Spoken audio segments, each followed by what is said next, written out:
Today I'm going to bring you a quick video on armor use, getting hull down and using gun depression to further reduce the ability of getting shot. So while most people understand that you can get hull down in a IS-3 Wiz 111 or of course the T10 IS-7 and so on, what I really want to show you is how using gun depression on things like the 50B or 57 can really help you with their 8 degrees, or the example I'm actually going to use in this video is going to be the T110E5, again with 8 degrees, but with a very prominent tuber on top that everybody aims for, as well as the lower glacis issues that it has. Now take it one step further, you got the T34 heavy tank, and again it's got a giant mantlet that can absorb massive rounds of ammunition, but you can have an overmatched situation on most of the roof. This entire roof here is very, very soft. Now using the 10 degrees of gun depression, you can actually reduce that roof overmatched situation quite a bit, and even almost make the entire commander's hatch disappear. So, if you guys are interested in learning how to use gun depression and armor to your advantage, please stay tuned. Alright, so at this point I'm using a relatively obvious IS-2. It's an excellent tank for in the city as an example of how to use cover for being hull down. This is your typical hull down position. Currently, you can see the entire hull is behind the rubble.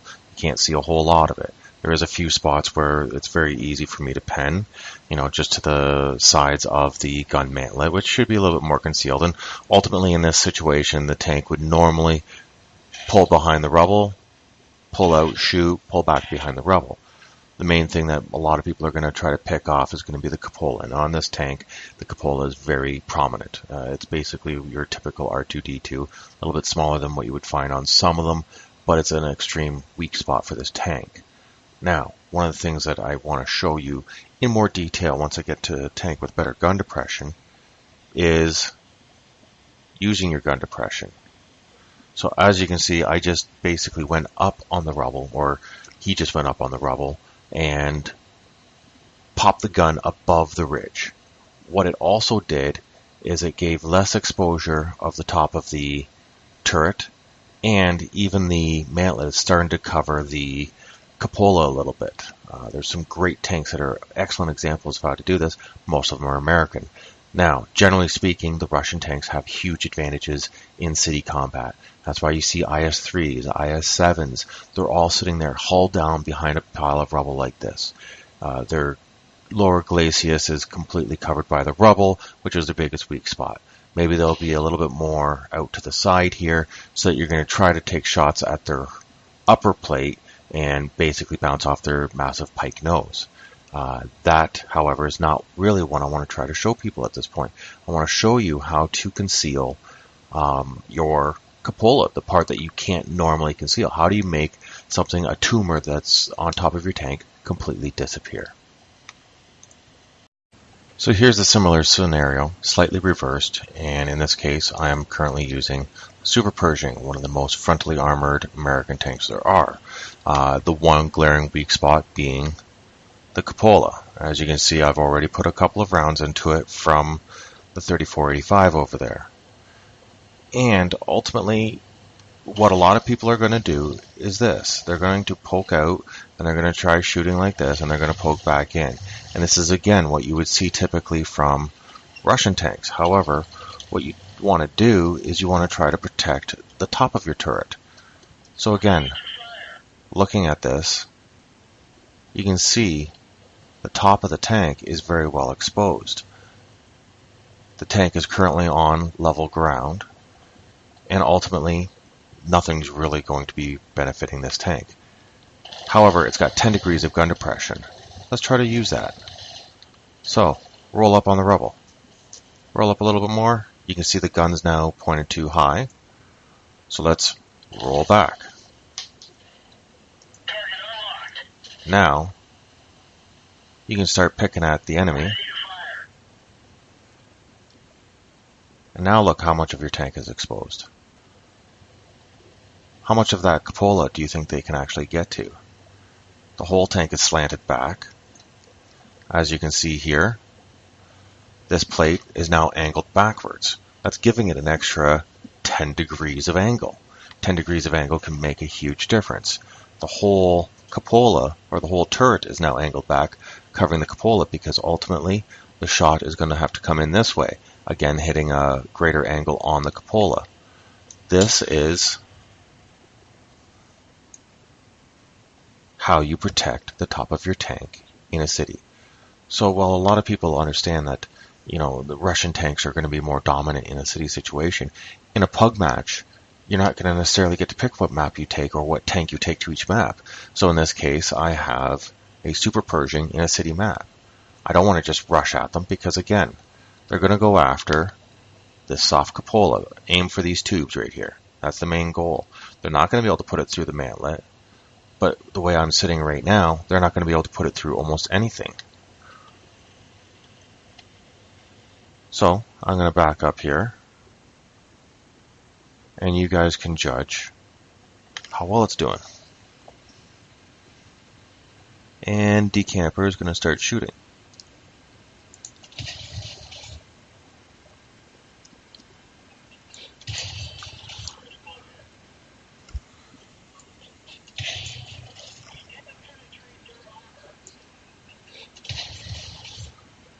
That's 4 shots.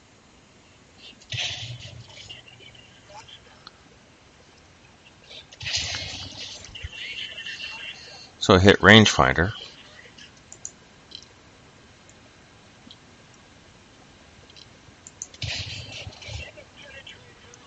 Still not doing anything. So he's now switched to APCR. And still not penetrating anything. There we go, finally got a hit on him. And it's still going to happen. But he's had to sit out here the entire time trying to shoot.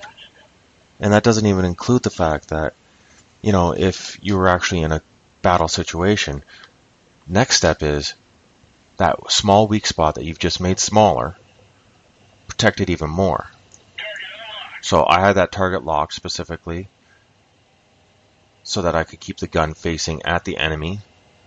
But now, look. Now try to shoot that. Okay, there's no way anybody's going to be able to pinpoint that shot, even the best of players. So, this is how you use your gun depression to your advantage. Now, how does it work on other tanks? So I'm going to start with a little bit of a quick spotting mechanics lesson for you. So number one, there's 2 points that your tank uses for spotting. Basically, it's where your observation devices are. So your observation devices around the driver here, and then your commander's hatch or your cupola are your 2 spotting points. And basically that's what Wargaming uses for spotting. So, when you're peeking, you don't need to get your whole tank over. You just need to get your cupola to pop above the ridgeline. Just like that. And that's all I needed to do to expose enough of my cupola. And you can see it's not really that exposed. Now, to protect it even more, turn the gun a little bit to the left. Now, as you can see, my gun mantlet is actually now sitting even more in front of my cupola. So there's even less of a chance of being penned in the cupola. Now, when you're rolling up, keeping your gun facing that way is a good thing to do. You can actually put your gun up like a lance to kind of protect your cupola as you're coming up. Now, this is generally if you don't have any clean shots. Now, obviously, if you have clean shots, what you're going to do is you're going to shoot. That's what happens. So, at this point, using the same principles that the Super Pershing used. So right now, backing off, you can see a lot of my cupola there. You know, nobody's going to have too hard of a time actually shooting that. However, I can't shoot at them either because of the rubble pile. Now, I just rolled up on top of the rubble pile just ever so slightly. Taking a look, you can see my gun is now slanting down just over my front hull. There actually isn't much for them to shoot at because my lower glacis is all covered. One of the weak spots on this tank is this tow hook right here. Don't hit the center, hit off to the sides. These lower cheeks are actually considered side armor, and the side armor on this tank is really weak. So this is one of the weak spots that you're going to aim for, and I'm protecting that by using the rubble. I'm staying hull down. However, hull down doesn't protect that giant tumor on top. So that's where peeking over the rubble, just like I am, is what you want to do. Now you can over peek, and you can give a giant belly shot, and you can lose your ability to actually shoot them. So it takes a little bit of practice to actually get it to line up perfect, where you can shoot them, but they can't shoot you. So that's one part of what you can do. Another part here, I'll come around to the other side.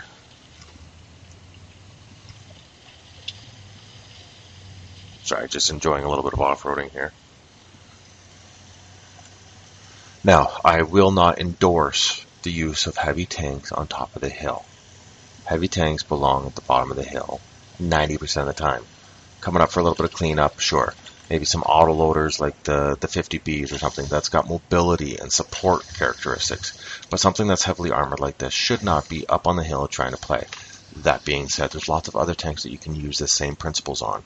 There's the STV-1, there's the Patton, just name a couple, the Action X, the Leopard. They all have good gun depression. Even the Leopard with very little armor doing this is only going to be exposing his gun mantlet for the most part. So, keeping that in mind, at this point right now, to give you guys an idea, he can't shoot anything where he's going to be able to pen.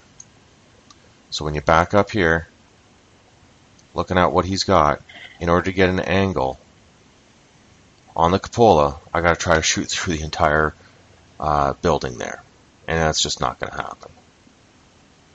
Now, on another video, when I was actually explaining how your display settings and your visualization settings should be set in your computer, one of the things I did, as I mentioned, don't have grass in sniper mode. Uncheck the box that says grass in sniper mode, and that is because of this right here.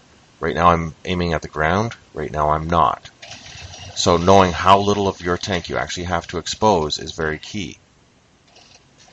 In order to be able to do that, you have to make sure that there's no distractions, because if the grass was there, this would look like the horizon up here.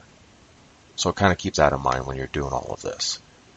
But at this point, even when I poke up, sure, I will be exposing my cupola, but again, my tank is leaned back, protecting it. Generally, the proper position for this tank is to be straight on, not angled like I am. It's not a E100 or anything like that. You want to drive it a lot like you do a IS-7, in the fact that even though it's not an angular pike nose, it's still curved. It's still designed that this section here actually curves a lot like the pike, just it's smoother, it's more American in design. But at this point, again, I'm only showing the upper hull, but even the angle of the hull is now protecting my driver's hatch. So I've got my driver's hatch protected, I've angled my upper plate, nothing's going to be able to penetrate my upper plate. I haven't really exposed my turret ring because now my hull is up covering my turret ring. This is one tank that I don't want to angle too much because it does have very soft sides, but my side is currently protected by the fact that it's actually behind the castle right now. And side scraping out is not something that this tank is strong at. So ultimately, this is a good hull down position. So hopefully some of these lessons can help you guys out. I've got a quick gameplay that hopefully I show some of these things. Alright, so here I am in a battle on Abbey. I've got Track Attack, one of my good buddies, as a platoon mate. And on the other side, we've got Farshade and Max Hansen from F3, clan mates. And you're going to see me make a mistake up here because I'm up against clan mates. But ultimately, I've got the E5. And I just went through a whole bunch of videos on how to angle it and, get hull down, use your gun depression and stuff like that. So I'm going to show you how that actually can apply in-game. So the 57 is very similar, although it's more of a M103 hull, I believe. what it's actually designed off of. So it's not as strong hull-wise as the E5 is. However, it has a lot of very similar characteristics. It also has a very angular front end. So although yes, it does have some weak spots in the front, it has that angular front to kind of deflect a few of those rounds off. Now, right up here is a good spot where I would like to normally go hull down. See how he is currently situated? He's only got the front of his turret, a little bit of his lower hull. Now I'm going to be a little bit more aggressive here because I did see that the E5 or Farshade was spotted in the middle. So I'm going to come over. I'm going to try to get some shots into him. And I think he doesn't want to get shot. Can't blame him. So I put a shot into the 54E1 and try to get a kill shot here. No, he gets behind the building. So at this point, I just got shot in the back by the T-34. Logic would dictate I turn around and try to work on him. Unfortunately, no. I keep on shooting into the middle, and there's the E5, and I want to keep shooting him because he's a clanmate. So this is not exactly perfect. I'm not really protecting myself.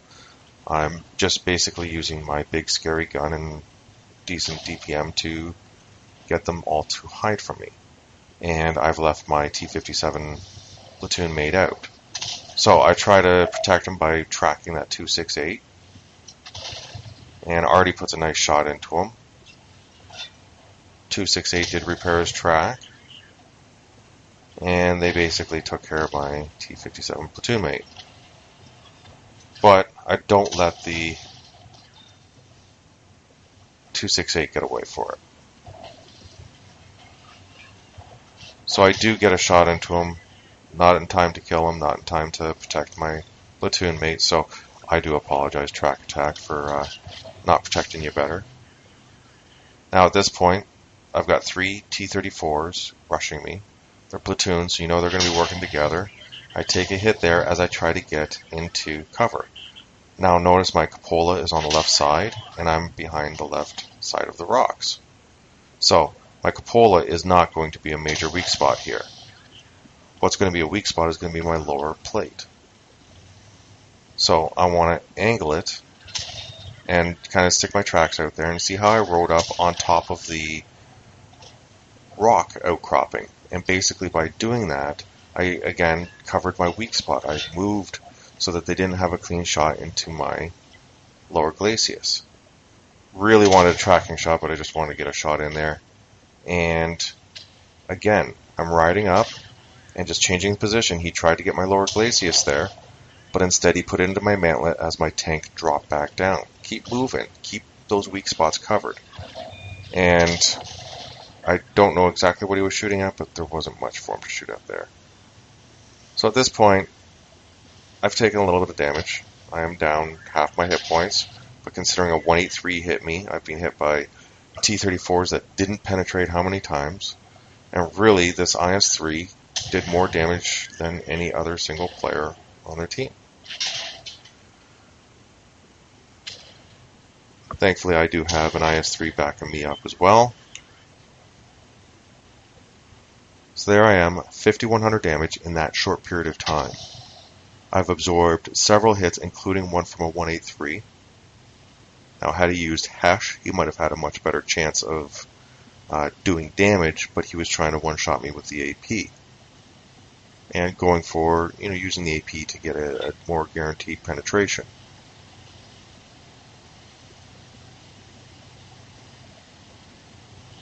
So you can kind of see there how getting hull down. And again, even coming up on this corner, the way I come to the corner is I peek through with my hull, and then I turn as my cupola comes out. I don't want to expose that any more than I absolutely have to.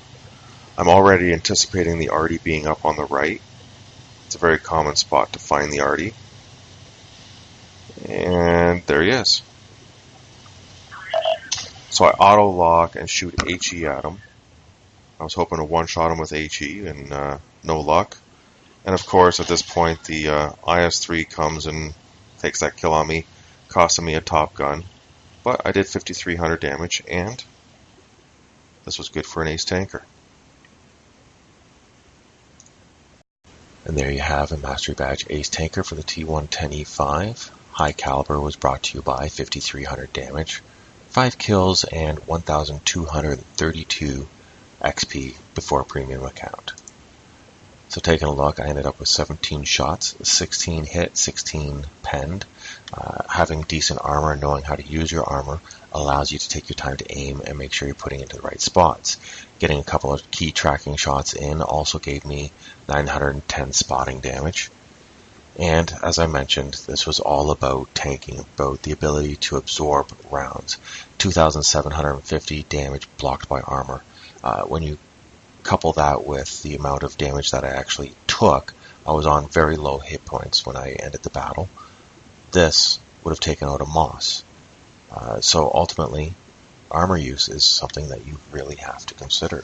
So learning to get hull down, learning to use your gun depression to your advantage, protecting your weak spots like your lower hull and your cupolas by angling your tank backwards and putting your mantlet up in the way. One of the best tanks I ever found for that was the T32. If you can get it leaned back far enough, you can actually protect your cupola almost completely and tank massive amounts of damage from it. So hopefully this helped you guys. I hope you guys review it a couple of times. Also, I'd like you guys to put in the comments any other things you would like me to do a training video on or review. Ultimately, always looking for more material to put on here to help people, so let me know what I can help you with. And if you want, find me in game and I will be more than happy to platoon with you or take you into a training room and help you out there as well, or direct you to videos that maybe can explain it better than I can. Anyway, folks, keep on tanking, and I'll see you guys on the battlefield.